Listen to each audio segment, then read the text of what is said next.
నన్ను ప్రేమించి విలువైన నీ ప్రాణం త్యాగము చేశావు.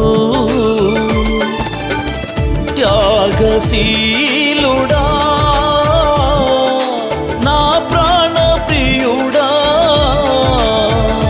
నీ సహవాసానికి నన్ను పిలచి నీ మమతను పంచావు నాకు.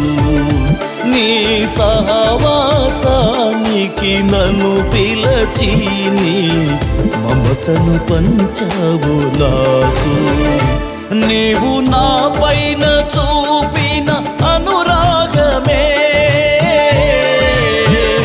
యుగ యుగాల అనుబంధమైనందున నా హృదయం హర్షించుచు సంతోషగా